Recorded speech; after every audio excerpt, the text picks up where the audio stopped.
Всем доброго времени суток! Вы находитесь на канале Ницула, это канал о вязании. Меня зовут Валентина. В сегодняшнем видео я вам предлагаю посмотреть, каким образом вяжется вот такой вот красивый узор.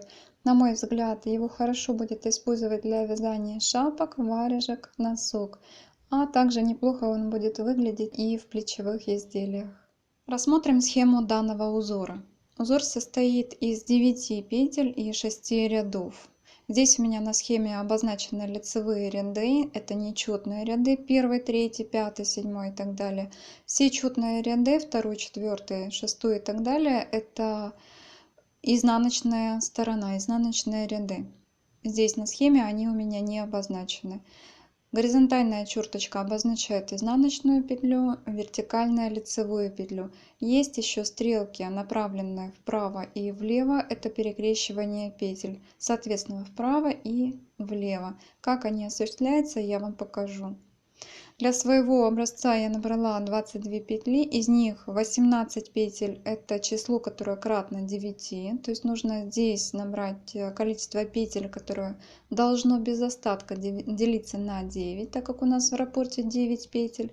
Далее 2 петли это для симметрии полотна, чтобы одинаково выглядело полотно как в начале, так и в конце. И плюс еще 2 петли это кромочные петли. Итого для образца я набрала 22 петли.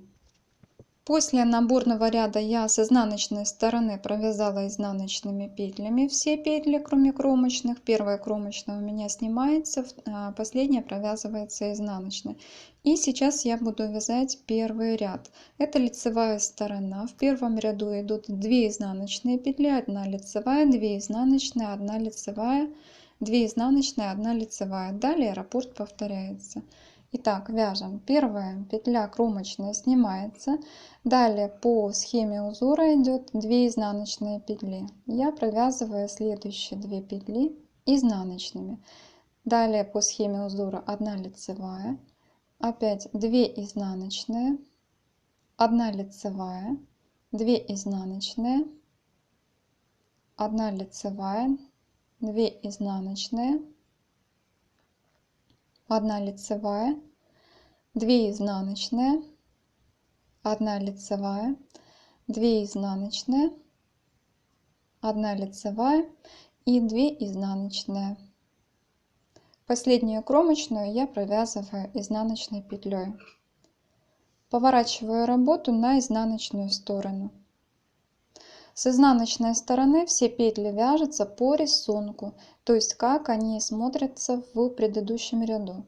Первую кромочную я снимаю, далее вижу 2 лицевые, я их провязываю тоже лицевыми.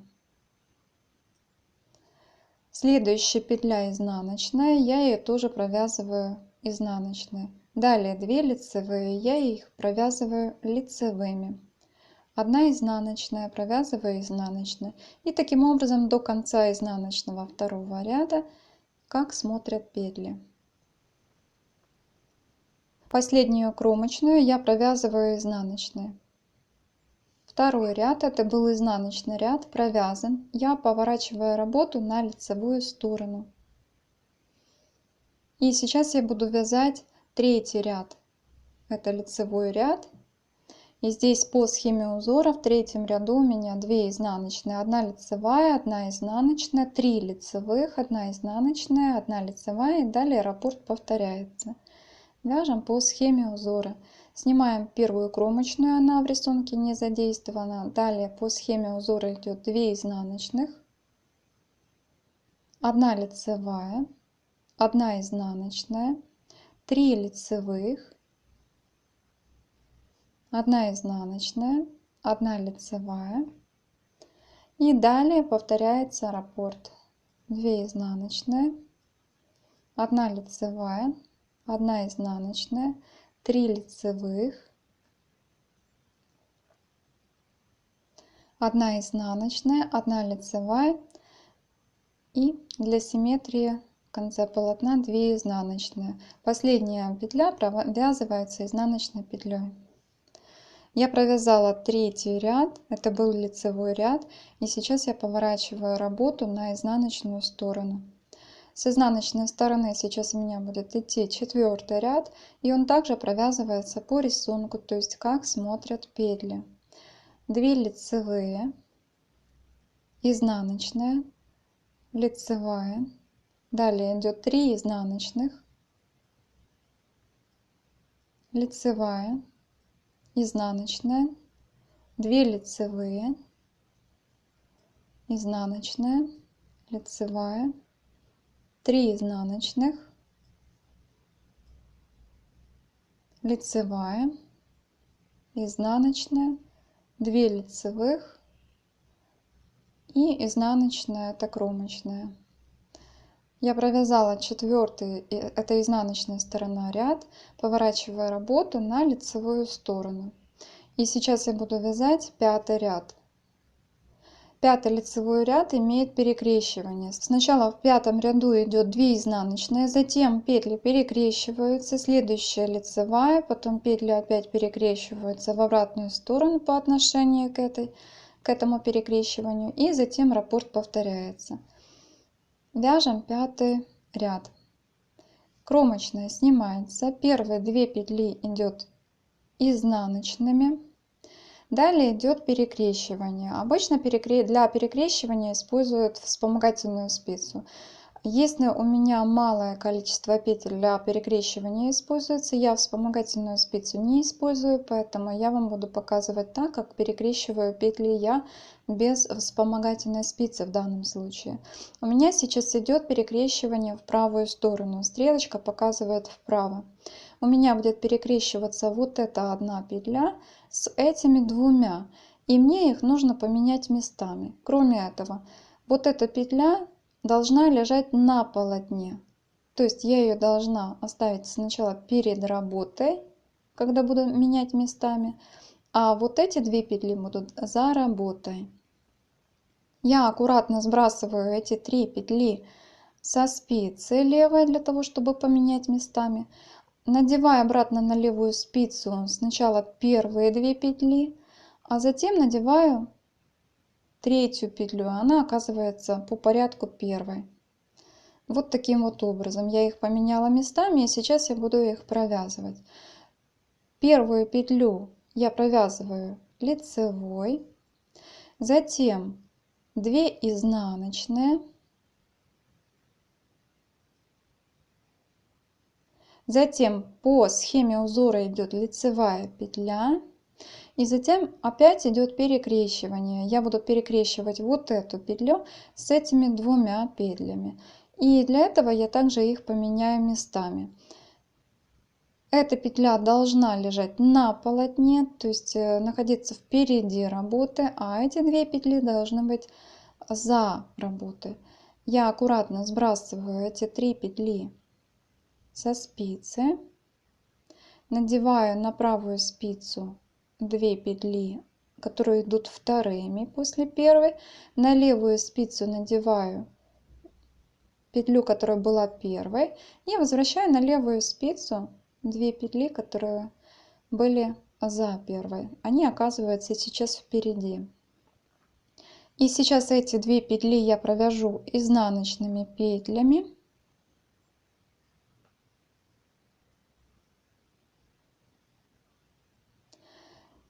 Далее следующая петля у меня идет лицевая, которая перекрещивалась.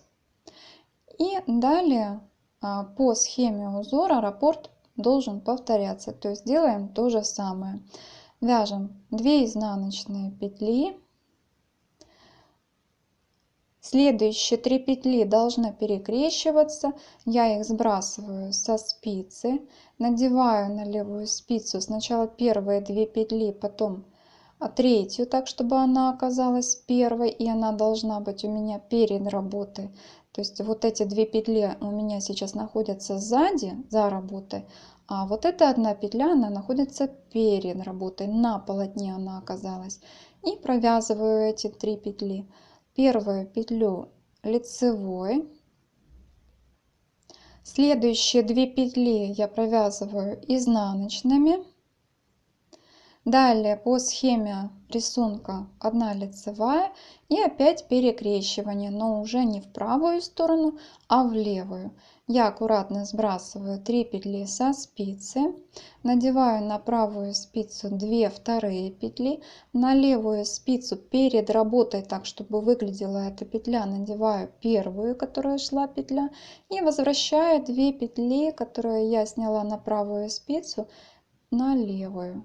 Вот таким вот образом. И провязываю эти петли. Сначала 2 изнаночные.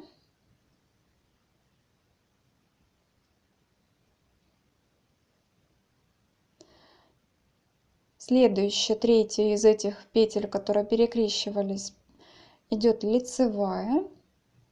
И 2 петли у меня в образце идет для симметрии полотна. Последняя кромочная провязывается у меня изнаночной.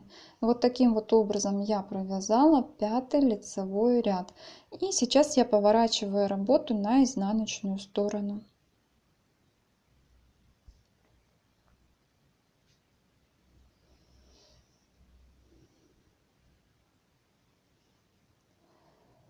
С изнаночной стороны это будет 6-й ряд, и он, как обычно, провязывается по рисунку, то есть как смотрят петли. Первая кромочная у меня снимается не провязанная, следующие 2 петли у меня идет лицевые, поэтому я их провязываю лицевыми. Далее следующая петля изнаночная, я провязываю ее тоже изнаночной. Следующие петли лицевые, я их провязываю лицевыми.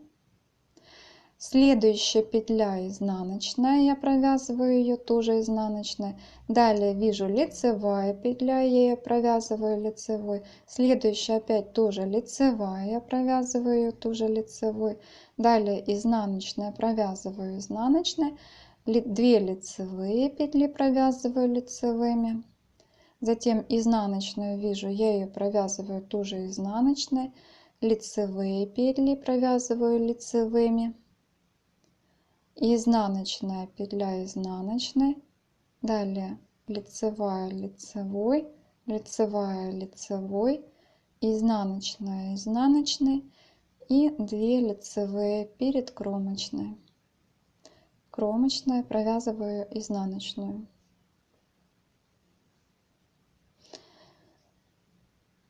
Я провязала 6-й изнаночный ряд, и сейчас я поворачиваю работу на лицевую сторону. Вот таким вот образом выглядит у меня рисунок. И далее, начиная с 7-го ряда, раппорт в высоту повторяется. То есть я буду вязать, начиная с 1-го ряда по 6-й. Сейчас я за кадром провяжу еще несколько раппортов в высоту и покажу вам, как выглядит рисунок, если провязать несколько раппортов в высоту. Я провязала несколько раппортов в высоту. Вот такой вот красивый узор получается и достаточно несложно в исполнении. Вот так он выглядит с лицевой стороны.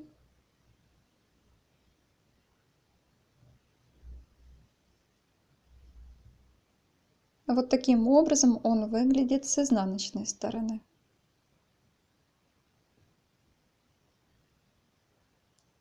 На сегодня у меня все. Всем всего хорошего и до новых встреч!